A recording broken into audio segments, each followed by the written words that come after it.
ஓம் நமச்சிவாய. திருச்சிற்றம்பலம். சிவபெருமானின் திருவடிகள் போற்றி போற்றி என்று இந்த பதிவை நான் ஆரம்பிக்கின்றேன். நண்பர்களே, நம்முடைய கனவில் சிவபெருமான் தொடர்பான இந்த 5 விஷயங்கள் வந்தால் என்ன அர்த்தம் என்பதை பற்றி தான் இந்த பதிவிலை பார்க்க போகின்றோம். முழுமையாக இந்த பதிவை கேட்டுவிட்டு அதற்குண்டான பரிகாரங்களை நீங்கள் செய்து வந்தீர்கள் என்றால் கண்டிப்பாக உங்களுடைய வாழ்க்கையில் ஒரு மிகப்பெரிய மாற்றம் வரும் என்பதுதான் நிதர்சனமான உண்மைங்க. பொதுவாக நாம் அனைவரும் தூங்கும்போது கனவுகள் காண்கிறோம் இல்லையா? சில கனவுகள் காணும்போது சாதாரணமாக இருக்கும், சில கனவுகளை கண்டு நாம் பயந்து விடுகின்றோம். மேலும் சில கனவுகள் எல்லாம் பார்த்தீங்கன்னா நம்முடைய வாழ்க்கையில் ரொம்ப சந்தோஷத்தை ஏற்படுத்தக்கூடியதாகவும் செல்வத்தை தரக்கூடியதாகவும் இந்த மாதிரியான கனவுகள்லாம் வரும்.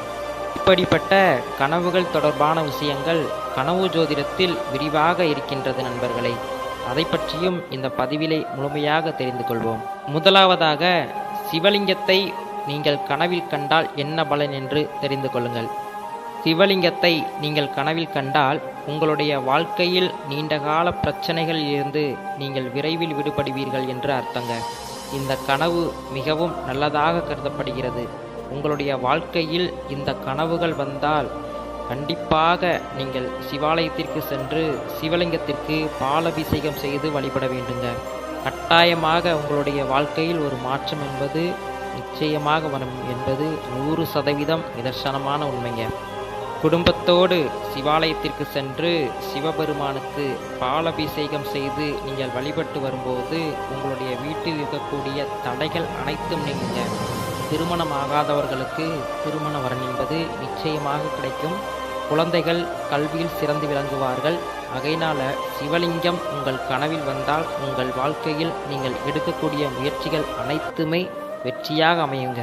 உங்களுடைய கனவில் சிவபெருமானை நீங்கள் கண்டால் உங்களுடைய வாழ்க்கையில் இதுவரை இருந்த பிரச்சனைகள் அனைத்துமே நீங்கி உங்களுடைய வீட்டிலே செல்வ செழிப்பு உண்டாகப் போகிறது என்பதை குறிக்கிறதுங்க. தொழில் விருத்தியடையும். நீங்கள் எடுக்கக்கூடிய எந்த ஒரு செயலாக இருந்தாலும் முழுமையான வெற்றியை ஏற்படுத்துங்க. மங்களகரமான வாழ்க்கை அமையப் போகிறதை இந்த சிவபெருமான் உங்கள் கனவில் வருவது குறிக்கிறது. ஆகையினால சிவாலயத்திற்கு வாரத்தில் ஒரு முறையாவது சென்று வழிபட்டு வருவது நல்ல ஒரு பலனை தருங்க. வீட்டிலும் சிவபெருமானுடைய புகைப்படத்திற்கு பூஜை அறையில் வைத்து நீங்கள் வழிபடுவது நல்ல ஒரு பயனை தருங்க. உங்களுடைய கனவில் நீங்கள் சிவன் கோவிலை கண்டீர்கள் என்றால் நீண்ட காலமாக தீரவே தீராது என்று நிலையில் இருக்கக்கூடிய எந்த ஒரு நோயாக இருந்தாலும் விரைவில் குணமாகிவிடும் என்பதை இந்த கனவு உங்களுக்கு குறிக்கிறதுங்க. கோபுர தரிசனம் கோடி புண்ணியம் என்று சொல்வார்கள் இல்லையா? அதே மாதிரி உங்களுடைய கனவில் நீங்கள் கோபுரத்தை கண்டீர்கள் என்றால் உங்களுக்கு பொருளாதார லாபம் என்பது கண்டிப்பாக கிடைக்குங்க. கோபுரம் போல உங்களுடைய வாழ்க்கையானது உயர்ந்த நிலைக்கு போகும் என்பதுதான் நிதர்சனமான உண்மைங்க. உங்களுடைய கனவில் நீங்கள் திரிசூலத்தை கண்டீர்கள் என்றால் உங்களுடைய வாழ்க்கையில இதுவரை இருந்த பிரச்சனைகள் அனைத்திலும் இருந்து நீங்கள் விடுபட போகிறீர்கள் என்பதை இந்த கனவு உங்களுக்கு குறிக்கிறதுங்க. திரிசூலத்தை நீங்கள் கனவில் கண்டால் உங்களுடைய வாழ்க்கையில பிரிந்த உறவுகள் அனைவருமே ஒன்று சேர்வார்கள். கணவன் மனைவிக்கு இருக்கக்கூடிய கருத்து வேறுபாடுகள் விலகி ஒன்று சேர்வார்கள்.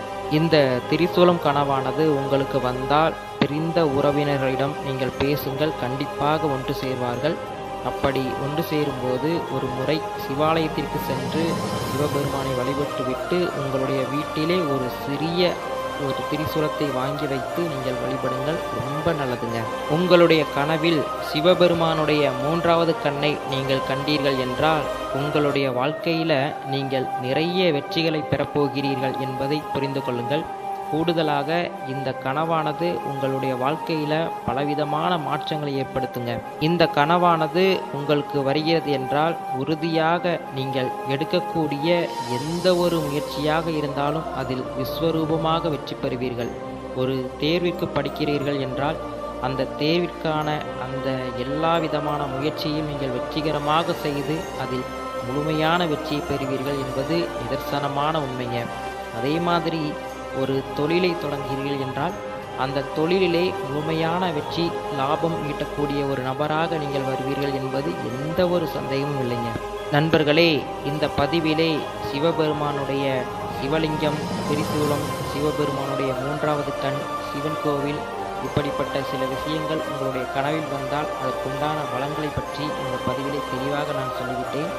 அடுத்த பதிவிலே இன்னொரு ஆன்மீக பதிவில் உங்களை நான் சந்திக்க வருகின்றேன். இந்த வீடியோ உங்களுக்கு பிடிச்சிருந்தா லைக் பண்ணுங்கள், ஷேர் பண்ணுங்கள், சப்ஸ்கிரைப் பண்ணுங்கள். மேலும் உங்களுடைய கருத்துக்களை கமெண்ட்டில் சொல்லுங்கள். மேலும் இன்னொரு வீடியோவில் உங்களை நான் சந்திக்க வருகின்றேன். நன்றி, வணக்கம். ஓம் நமச்சிவாய. எந்நாடுடைய சிவனே போற்றி, எந்நாட்டவருக்கும் இறைவா போற்றி.